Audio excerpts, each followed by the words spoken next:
Law enforcement is a responsibility that only those who are officially and legally authorized can perform to their fullest capabilities. Many of us have thought of being a cop when we were kids, but we knew better than to impersonate one.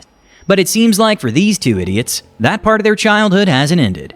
First, we have an ex-officer, John Switzer, who was fated to get on the cops' bad side on May 3, 2021. There's a big difference in past and present. John Switzer, impersonating as a police officer. The Pinellas County Sheriff's Office had received multiple calls about a disturbance in a trailer park. So around 12 a.m., police officers arrived at the scene, only to be met with confusion. He come my house, he locked my wife. What? He come my house, he locked my wife. Who? Okay, this guy, over there. Who is he? This guy. Come here. Come here. So that's hurt my hand right now. That's so hurt. Ow! Yeah, they're not comfortable. Hold on, let me get them off. Ow! John had cuffed his Vietnamese neighbor for noise disturbance. That's bizarre. As any humane officer would do, this cop first uncuffed the woman, until the true perpetrator was found. But hearing what the Vietnamese had to say, the situation became much more complex. He say he the police. He come my house. He say he the police. He the officer. He come my house. He locked my wife. He just walked in your house? Yes. He walked to my house and he locked my wife. But John had a completely different story to tell. They started an uprising with the music, being very loud, very boisterous. I told them, I said, please turn it down. The guy right there in the jeans who was talking to the other officer, he hit me. And she who is was. it that hit you? Pardon me? Who is it that hit The you? gentleman right there in front of the other light. The one that's lighting Yeah. the cigarette? Okay. He hit me, and she was being very belligerent, and I wanted to keep her away. I put her in cuffs. I'm a former officer up in New York, and I'm just upset with her. So you put handcuffs on somebody? Yes, I did. Because you were upset with her? Well, no, because I'm tired of the bullshit, plus he hit me. I know it's probably wrong. What did she have anything to do with this? She was getting in my face. I know it was probably wrong for me to do it, but they're belligerent, they're drunk on their ass. And with that? Well, he just gave me a big slap. I mean a real hard, open hand on my shoulder, which hit me up in the jaw. John tried to get the officers on his side by impersonating a police officer. But he didn't know it isn't that easy to fool real on-duty cops, especially when you identify yourself as an ex-officer and still go on to blatantly break the law. The officer decided to have a little chat with John, and that's when his story started to become fabricated. Come and interview everybody prior to us. No problem. It just drives me nuts. I mean... What, the music? Oh, yeah. I mean... Why didn't you just call us and we can come tell them to turn it down? It's that simple. You guys come, they turn it down. You leave, they turn it back up. He's always been wanting to fight me. Who? The Asian guy sitting down or smoking a cigarette. Okay, he's always wanting to just like... He comes over, and asks for advice. How many years have you been on? Almost 7 years. Really? Yeah, I spent 25 in New York. What part of New York? Actually inside the city, was part of the 2-2, which is Central Park area. And after 9/11, I had to go from 1976 to... And then moved to Florida? Sunny Florida? Tired of the cold? No, it wasn't that. It's just that I needed to get away because my brain was... I worked like 80 hours at the Trade Center. Gotcha. I had a friend of mine that his mom died 2 weeks prior, and he had a tattoo on his hand that says, "I love you, Mom." And when we were crawling in there and everything, that's all we found. His arm from here down. Sorry to hear that. Very sickening. John's story was an obvious cover-up to avoid any consequences, and since the neighbors struggled to communicate in English, the officers had to call and wait for a Vietnamese deputy to arrive and get their side of the story. Yeah. Con tên là Thuận. Để như muốn giải thích cái câu chuyện, giúp con này giải thích câu chuyện bữa nay bị gì, tại sao, từ đầu tới cuối nha. Ok. Chị thì chị ở bên nhà của con bé bên kia, tại đi làm về đó hàng xóm đó. Thì chị ngồi hai chị em nói chuyện với nhau. Chị ở đó hả? Không, chị ở đây. Nhưng mà hàng xóm anh em ngồi ở đây thì ở đây, nhưng mà chị là ok, em út nó đi làm về cực khổ. Thì nó mời qua ăn cơm thì chị không có ăn, chị ngồi nói chuyện với nó thì chị thấy ông mở cửa. Cái ông đó ông mở cửa mà ông cầm cây súng với cây còng qua nữa, chị thấy chị sợ quá. Ủa chuyện gì vậy? Cây súng nữa em. Ở đâu? Là để bên hông hay là... Không, ổng cầm ổng đi về nè với lại cái còng. Thì ổng bắt chồng của chị ra, tại vì chồng của chị uống bia. Khi mà chị chạy theo chị thấy chồng chị uống bia, chị muốn ém đi cho bồ. Thành ra chị nói đấy đi, cứ ngồi đó để em thấy ca. Đợi chút nha. Lúc mà chị súng thấy màu gì ạ? Màu đen em. Nhỏ hay lớn bữa vậy? Hình như là nó cũng cỡ dài ba dai vậy. Seeing the reaction of the neighbors at the beginning, the woman's story seemed credible, and as she unraveled more about what actually happened, things started to look bad for John. No, I didn't. Okay, so he had the gun. Did he point the gun at her? No, nó không có put với chị. Nó không có put the gun với chị. Nhưng mà nó nói là nó là cảnh sát. Nó muốn bắt ai, anytime nó được quyền bắt. Thì chị mới hỏi ổng chứ chị làm cái gì sai mà ổng đòi còng chị. Thì ổng nói một câu, tại vì ổng là cảnh sát music của mày làm cho tao không có feel accountable. Rồi cái ổng nói mày put your hand out, còng là ổng còng chị.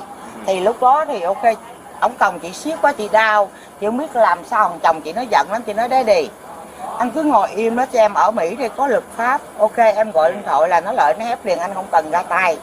Thì chồng chị thấy chị đau quá, chị gên thì thằng chồng của chị thật sự có nói lợi số ổng đi ra khỏi property của chị. Rồi ổng thấy vậy ổng mới nói ok come here, ổng mở còng ra cho chị nói không, mày đã làm rồi thì ok, để tao muốn người khác đến đây để cho tao biết là mày đối xử với người Việt Nam của tao là như vậy. Cô nói tên gì con quên rồi. Cô tên là gì vậy? Cô tên là Uyên Thị Ái Nguyễn. But then the woman claimed something that drove the last nail into the coffin of John's fake story. Nó là hiện giờ đang là cảnh sát hay là hồi xưa? Nó nói là nó là cảnh sát. Hiện giờ? Yes. Oh, right now. Okay, so he said that he is an officer. Yeah. Hiện giờ đang là cảnh sát. Yes, nó show cho chị cái thẻ rất là nhiều lần lắm rồi. And show her an ID apparently. Yes. Okay, so he identified himself as law enforcement. And showed her an ID. Showed her an ID. And then handcuffed rất là nhiều lần. And just to clarify, he did say I am. Yes.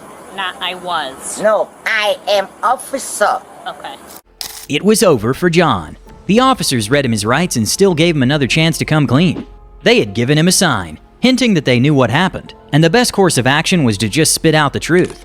But maybe John was drunk instead of his neighbors, because he still stuck to his lies even in the face of imminent arrest. Okay, was there some sort of threat? Was she striking you? No, she was not. She was but just I could talking tell, loudly. talking very.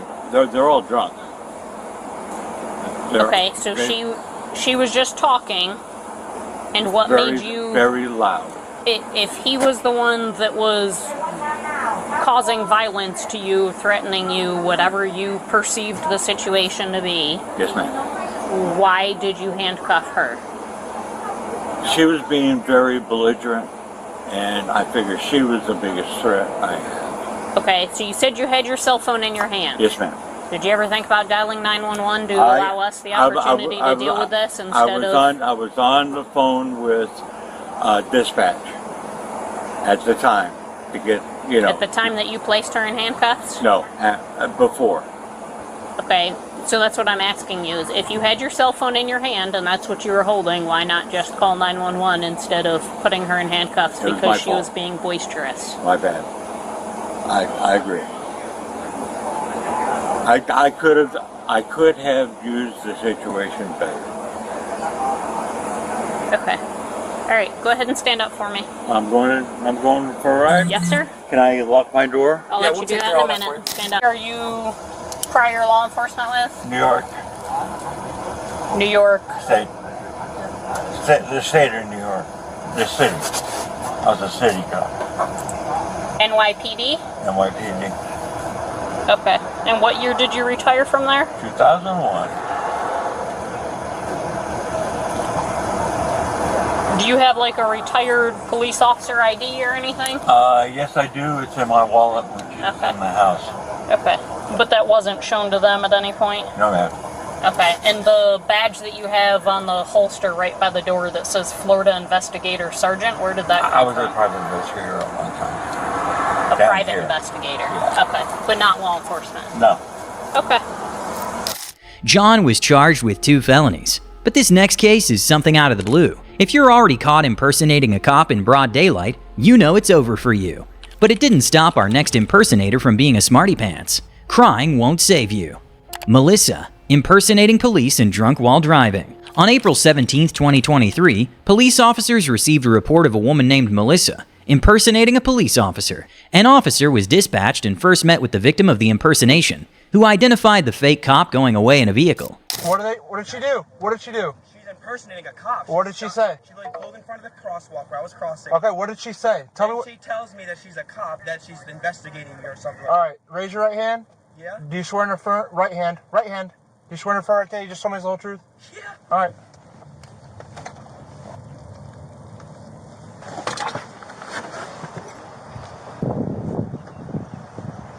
Hi. The officer tracked Melissa to a house and confronted her.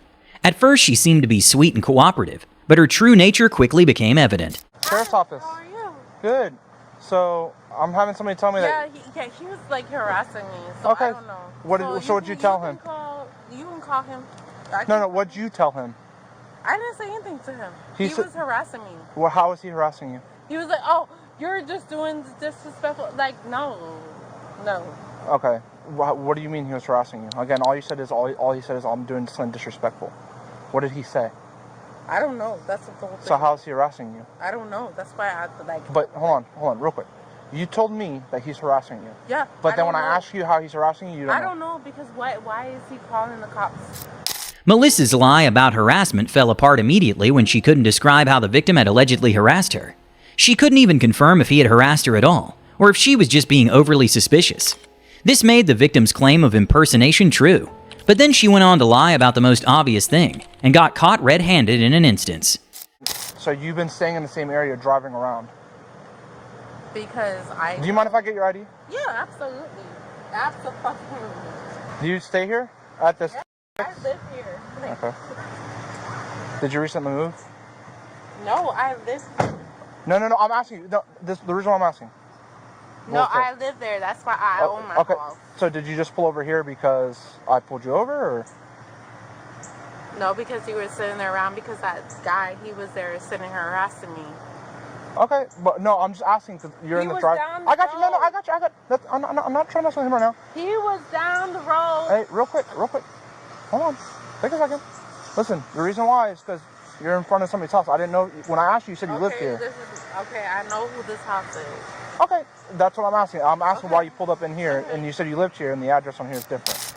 Like, how genius do you have to be to remember your own address that's on your license? But because she claimed she knew the real owner of the house, the officer went back to the first question, and Melissa still had no good explanation. So, how was he harassing you? Because I was driving, because I was trying to talk to you about and he was like, "Who are you?" Have you ever seen him before or anything? Yeah, I've been here. They're pulling you time. In the meantime, Melissa had called the owner of the house thinking he would save her skin. But it didn't go as she thought it would. I'm doing an investigation right now, and she just randomly pulled in here, and it's not on her ID. So we're just trying to confirm. I'm just trying to see why she was over here, along with the further investigation that I'm doing. I guess she just wanted to prove that she knew somebody that lived here. But she's just stopping by. She was just checking on me to see if I was home, but she doesn't actually live there. Okay, yeah. If I need to talk to you about that, we could talk about it in a second. But just give me a second. Give me 1 second. Thank you. Bye. Melissa's behavior raises only one question. Is she even sober right now? Question for you. Do you have anything to drink today?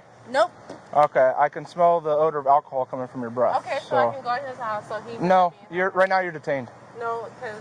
No, hold on. I'm telling you right now. I don't have Listen. I have no keys on me. Okay, you are detained. I saw you driving the vehicle.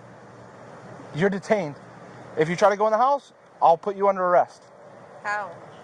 You are currently being detained. I'm giving you lawful order to stay here while I have somebody do field sobriety exercises with you, okay? If you want to leave and try to go inside the house, at that point, You'd be impeding my investigation, going against the lawful order, therefore it's resisting. You go to jail. The officer, showing commendable patience, tried to deal with Melissa's increasingly aggressive behavior, but she crossed every limit instead of complying with the officer. She might be thinking of herself as being entitled to be immune from the jurisdiction of the law, but she was gravely mistaken. You're not... Ma'am, stay here. Can you not talk to me? No, you're staying right here. If you want to try to go inside, I will put you in handcuffs right now and take you to jail. How are you going to put me in handcuffs? Because I'm giving you a lawful order to stay right here until we conduct field action. Even if he allows you in the house, you're not going in the house right now. You're being detained. Why? One, because I can smell, as I saw you driving and doing an investigation, I could smell... But you did not have keys on me. You don't need keys. Where's the keys? You need to be in physical control of the vehicle. I have you... Listen, I'm not going to argue with you. If you want to try to walk away, I'll take you to jail. Okay? Call shit with them. Oh, I'll call whoever you want me to call. You're still in the wrong and you're on body camera right now. Okay, Sean. You're not helping yourself right now. Okay, call me. All right. Works for you. You want me to call Billy too? Yeah, both of them. I'll call all of them if you want to. Yep. It's just not helping your situation right now. Okay. I'm waiting. So, he's waiting. He's going to open the garage for me. Thank you. if you go inside, you'll be placed under arrest. No, I wouldn't, because he's letting me out. No, you are detained. You are not stepping into that house. Melissa had enjoyed enough of the princess treatment the officer had given her, and the real drama started to stir up. Stop. You see the blue lights? You see those blue lights on my car? Because means you're being detained. That up on me. Yes. And I saw you driving. No, you didn't. It's on camera. Okay, show me. All right. Don't touch me. Go ahead and put the phone on the car. Don't touch me. Put the phone on the car. I will remove the phone from me. you. You're going to be, I'm putting you in handcuffs right now. And I'm telling you not to touch me. I am telling you, put the phone on the car. Martha. Stop. Call Martha. Stop. Hey Siri, call Martha. Hey Siri, call Martha. 47 Central. Can I get another unit code 3, please? Yep, you better do it. Hey Siri, call Martha. Hey Siri, call Martha. Hey Siri, call Martha. Stop. Hey Siri, call Martha.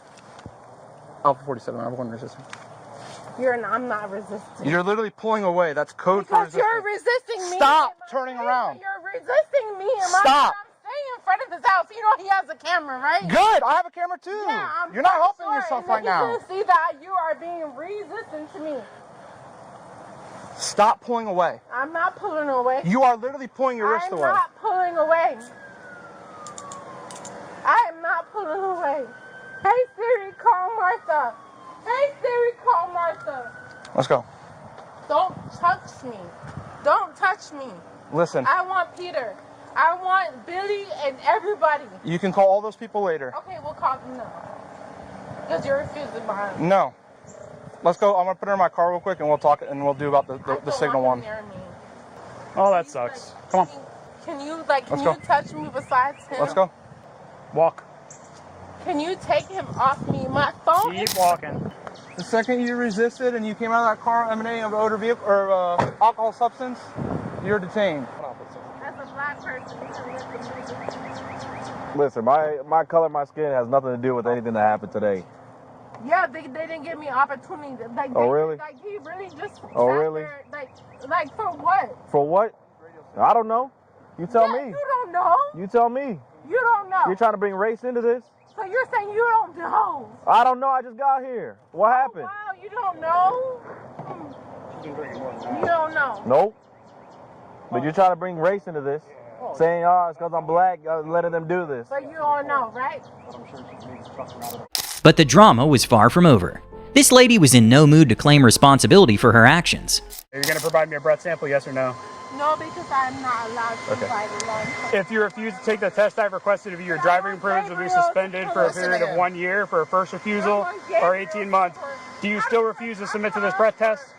Everybody, and I call for Gabriel. Are you going to provide me a breath sample, yes or no? I asked for everyone to come over, and you have not respected. Are you going to provide me a breath sample, yes or no? I will not order. Okay. You're kidnapping me right now. You know that, right? You're kidnapping me right now. You know that, right? You're kidnapping me right now. Because I asked you to call the district and you have not done it. And you can have your phone or whatever on. That's okay. You're kidnapping me right now. I want to call Martha. I want to talk to Martha, her Newman, right now. Hey Siri. Hey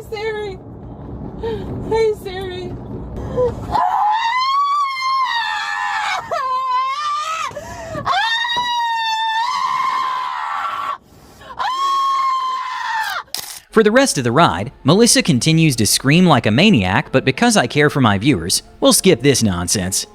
Now, you might think being behind bars would bring this woman to her senses, but Melissa was a rare case. It hadn't even been 10 minutes since she was brought to the police station, and with her demeanor, she's proclaimed herself as the biggest drama queen. Listen, remember everything that we do is recorded on the camera and comes up in court. Alright, so you want my advice? I want to go home and tomorrow. I understand, but where you're at, you got some stuff you gotta do before you go home. Do you want my advice? Yes, ma'am. Okay, you gotta pull it together, you gotta calm down and not make things any worse than they already are. Miss Martha, help me in the case. I understand that, but where you're at... Miss Martha, you know I come along in the case. Due to uncooperative and aggressive behavior, Melissa was being restrained to the hobble. But Melissa cared less about the consequences, and more about who was touching her. Hospital. That sucks. Yeah, I want to go. I'll make sure the jail knows they put you in the ward with the crazy people on watch. Okay, that's cool. Sit down. Stop being rude and disrespectful because I'm not doing anything to you and you're being rough on my arm. Stop being rude to me because you're being rude to me. I'm not doing anything. Sit down. Stop being rude. I can know how to sit He's down. not being rough with you. Sit down. I know how to sit down, bitch. Oh, yeah.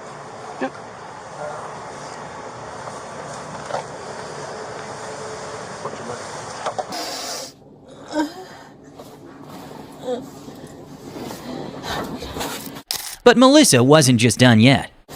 Saving my life. Saving my life.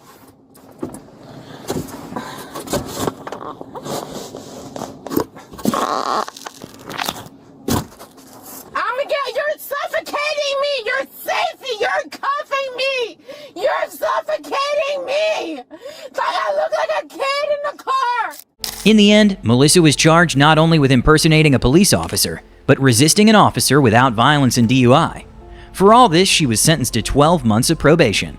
The chaos might be over for now, but Melissa's story is a testament to how pretending to be a cop can unravel in dramatic ways. These were the two instances that show that some people may look like grown-ups but behave like children. Despite knowing the consequences of impersonating a police officer, these geniuses preferred to take the risk for a temporary sense of power and respect, something that can be earned in other far more respectable and legal ways. If you like this video, leave a like and subscribe for more videos like this.